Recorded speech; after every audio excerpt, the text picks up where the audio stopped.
A 2,000-pound Hereford bull froze in the middle of the Oklahoma State Fairground walkway, his massive head turned toward a little girl who had stopped in front of him. People around them murmured, confused, some even pulling out their phones.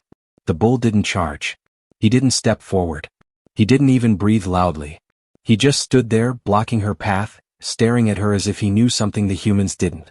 And when the cowboy who raised him came running, he whispered, "Why is he doing that? What is he seeing that we can't?" That moment left everyone silent. The fair had been busy since morning, warm dust rising under worn boots as families moved from ride to ride. The smell of hay, fried food, and late summer wind mixed in the open air. People were laughing, music played from the carousel, and bright banners waved against the clear sky. Tom Callahan had brought his bull, Redrock, to the fair for the first time. Redrock had grown on his ranch outside Stillwater, from a shaky-legged calf into a strong young bull with a calm nature that made people trust him at first glance.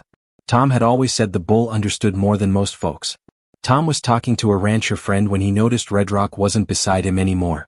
His rope hung loose, dragging on the ground. Tom's heart jumped. He followed the line of startled faces until he saw Redrock standing perfectly still in front of a girl no older than 7. The girl looked confused. The bull looked certain. Something wasn't right. Something Redrock sensed before anyone else. Tom stepped forward slowly and said under his breath, "Easy boy, what's happening?"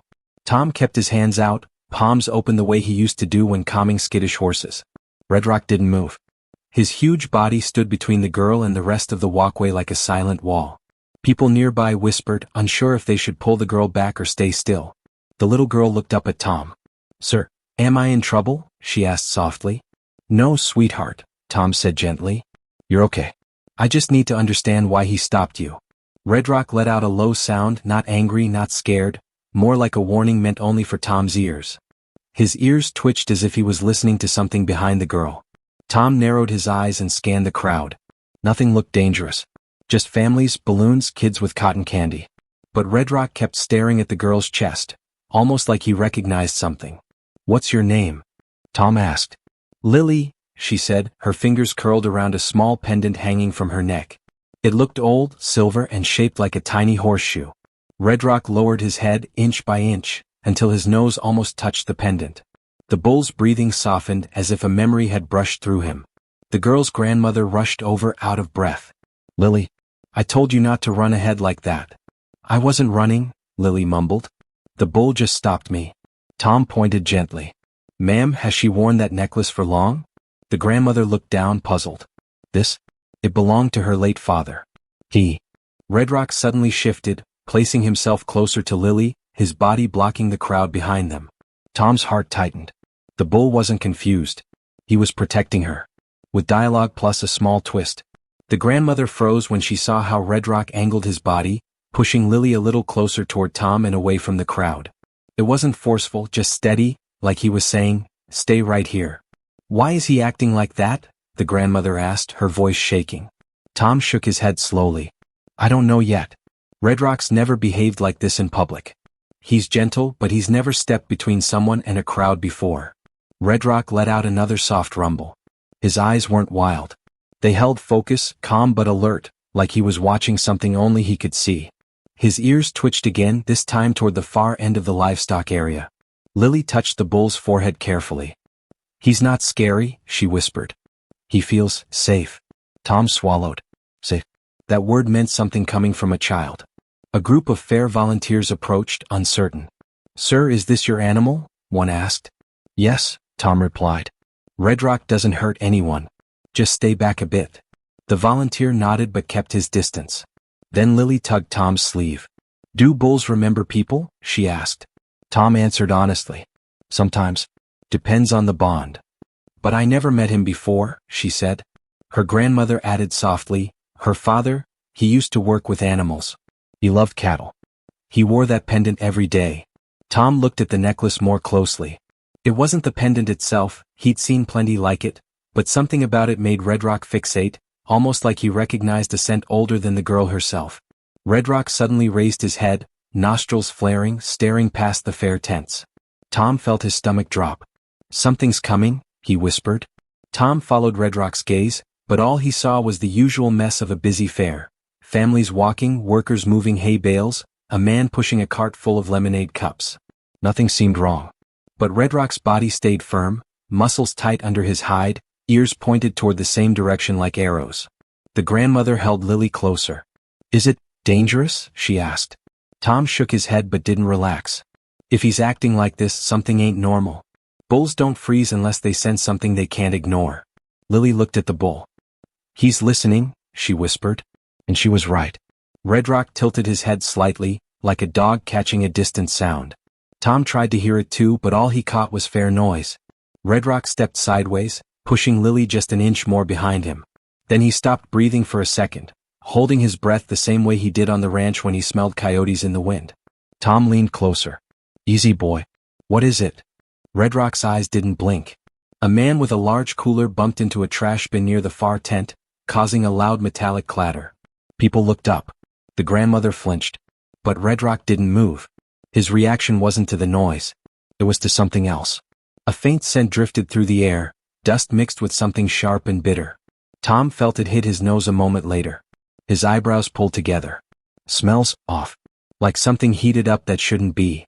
Lily tugged his shirt. "Is something burning?" Tom didn't answer. Redrock already knew the truth. He swung his head toward Lily again and let out a low, urgent warning. He wanted her moved, now. And a new twist. Tom stepped closer to Redrock, lowering his voice. "All right, boy, show me." He rested a hand lightly on Redrock's shoulder. The bull didn't shake him off. Instead, Redrock shifted his weight, angling his body so Lily and her grandmother stayed behind him. Then he pushed forward just an inch as if guiding Tom. The grandmother looked frightened. "Tom, what's happening?" Tom kept his eyes on the bull. "Ma'am, Redrock's never wrong about smells. Animals sense things before we do." Lily whispered, "Is something going to happen?" Redrock snorted sharply, and Tom felt the vibration run through the bull's body. That wasn't fear. It was a warning. A hot gust of air drifted by, carrying that strange burning smell again. This time it was stronger. Tom looked past the tents and saw nothing but a row of food stalls. Still, something felt wrong. A generator near the corner hummed loudly, louder than it should. Then another sound slipped through, the faint crackle of something electrical.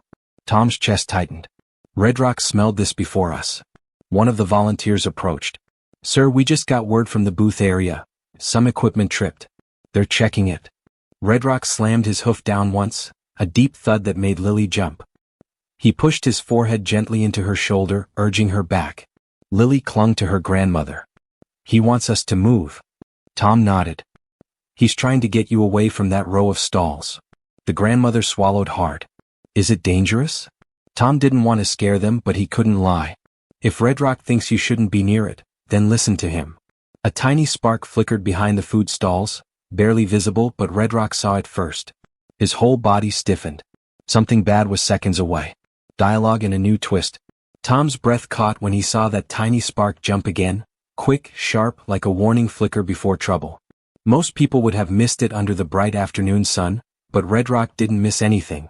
The bull let out a deep, rolling sound from his chest, the kind that carried across a pasture when he sensed danger long before the ranch hands did. Lily stepped closer to Tom. "Why is he looking at the stalls like that?" Tom crouched beside her. "Sweetheart, sometimes bulls smell things before we see them. Redrock's trying to keep you safe." The grandmother's face grew pale. "Safe from what?" Before Tom could answer, a worker near the stalls shouted, "Hey, something's smoking back here." A few heads turned. Some people laughed nervously, thinking it was just burnt food. But Redrock reacted like lightning. He swung his body sideways, placing himself between Lily and the stalls, pushing her back with the broad weight of his shoulder. He didn't hurt her. If anything, he moved carefully, like she was made of thin glass. "Ma'am," Tom said urgently, "step back with Lily. Not fast, just steady." The grandmother tightened her grip and began moving. Redrock didn't let them go alone. He walked backward with them, never taking his eyes off the food stalls. Tom stayed on the other side of the bull, ready if Redrock decided to bolt or push harder. Then the crackle grew louder. One of the stall's lights flickered wildly, and a thin line of smoke curled up from a plastic box beside the generator. A worker yelled, "Someone call security." Tom whispered to Redrock, "That's what you smelled, isn't it, boy?" The bull's ears pinned back and he snorted hard. The danger was no longer only a scent. Now everyone could hear it coming. The thin line of smoke rose higher, twisting in the air like a warning finger. People nearby finally noticed the smell, sharp, hot, and metallic. Some looked confused. Others stepped back. But Redrock didn't wait for anyone to understand. He moved fast. The bull swung around Lily and her grandmother, guiding them farther from the stalls with steady, powerful steps. His large body blocked anyone from bumping into them as the crowd grew louder. "Tom," the grandmother cried. "He's pushing us again." "He's trying to lead you out of the way," Tom said. "Just go with him. Don't pull back." A small pop came from the generator area, like a plastic bottle crushed under a heavy boot. People started shouting. The worker trying to open the electrical box stumbled back, coughing as thicker smoke burst out. Redrock reacted instantly. He lowered his head and gave Lily a gentle shove toward an open path between two tents. Tom understood the bull's intention even before Lily's grandmother did. "He wants you through there," Tom said urgently. "Move. Now." Lily clutched her grandmother's hand but looked back at Redrock. "Is he coming with us?" Tom nodded. "He won't let you out of his sight." The grandmother guided Lily toward the open path. Redrock followed, staying close enough that the girl's shoulder brushed his warm hide. He kept glancing back at the stall area, his body tense, ready for whatever came next. Then a sudden flash of orange shot out from behind the food stall, fast and bright. A small flame had finally broken through. Screams erupted. And Redrock's reaction was instant. The moment the flame jumped out, even for that split second, Redrock lunged forward, not to run away but to push Lily and her grandmother farther from danger. His shoulder bumped Lily gently but firmly, guiding her behind Tom as the crowd broke into panic. People started running in every direction. A child cried. A woman dropped her lemonade and backed away, covering her mouth from the smoke. But Redrock didn't panic. His steps were steady, purposeful, almost trained. Tom grabbed the rope dragging from Redrock's halter. "Easy, boy. Easy. I'm right here," he muttered, trying to keep his voice calm. Lily looked terrified now. "Grandma, what's happening?" "Just stay close to me, baby," the grandmother said, pulling her tight. The flame spit again. A worker yelled, "Everybody move away from the stalls. Move back." More smoke rolled out, thick enough that even people on the far side of the fairground turned to look. Redrock took another step back, making sure Lily stayed behind him. Then something happened that made Tom's eyes widen. Redrock turned his head just enough to check if Lily was still there. That wasn't normal bull behavior. That was something deeper, almost intentional. Tom whispered, "You're thinking, aren't you, boy?" Lily crouched low, hiding behind Redrock's side. "He's keeping me here," she said softly, as if realizing it for the first time. A new voice cut through the noise, one of the security guards. "Sir, is your bull under control?" Tom didn't answer right away. Redrock lifted his head high, staring at the flame that was beginning to crawl along the edge of a canvas banner. "No," Tom finally said. "He's not out of control." Redrock snorted, pawing the ground once. "He's warning us." The fire caught onto the banner faster than anyone expected. A dry snap sounded, followed by a soft whoosh as the fabric curled into bright orange edges. People began pushing through the walkway, trying to escape before the flames reached the tents. Panic made the crowd move without thinking, and Tom knew that could be just as dangerous. Redrock felt it too. The bull swung himself sideways, placing his huge body between Lily and the incoming rush of people. A teenage boy almost ran into them, but Redrock shifted, blocking him without knocking him down. The boy stumbled and stared wide-eyed. "Is he protecting her?" the boy asked. Tom didn't answer. He didn't need to. Anyone could see it now. Lily reached out and grabbed a handful of Redrock's hide, pressing close to him. "Don't leave me," she whispered, trembling. Redrock lowered his head beside hers, letting her hold on as tightly as she needed. A loud crack came from the generator box. Sparks flew upward. The security guard shouted, "Everyone away from the stalls. Move toward the open field." Tom touched the grandmother's shoulder. "Ma'am, go with the crowd. Stay behind Redrock. He won't let anything reach her." "I believe that now," the grandmother said, her voice shaking. Redrock took small, careful steps back, guiding the three of them through the chaos as if he understood every move around him. But then Tom noticed something strange. Redrock kept glancing at Lily's pendant again. As if the bull wasn't just protecting her. He was remembering her. Tom kept watching Redrock's eyes. The bull wasn't scared of the fire or the noise. He was fixed on Lily, more specifically on the small pendant she clutched in her palm as she trembled. Redrock's nostrils flared softly each time he glanced at it, like he was searching through a memory buried deep inside him. "Tom," the grandmother asked, "why does he keep looking at her necklace?" Tom shook his head slowly. "I don't know. But bulls don't do anything without a reason." The crowd thinned as people rushed into the open field. Smoke drifted across the fairground in thin waves, but the flames stayed mostly contained to the stalls. Workers dragged hoses, trying to control the fire before it reached the next booth. Redrock guided Lily and her grandmother through a small gap between two tents, his steps slow and thoughtful. He didn't shove them now, he simply walked beside them, touching Lily's shoulder with his forehead every few seconds, as if checking she was still there. Lily lifted her pendant. "My daddy wore this," she said quietly to Tom. "He used to work with cattle before he died." Redrock stopped moving. The bull froze completely, eyes locked on the pendant. His ears twitched and a long breath left his chest, deep, heavy, familiar. Tom's eyes widened.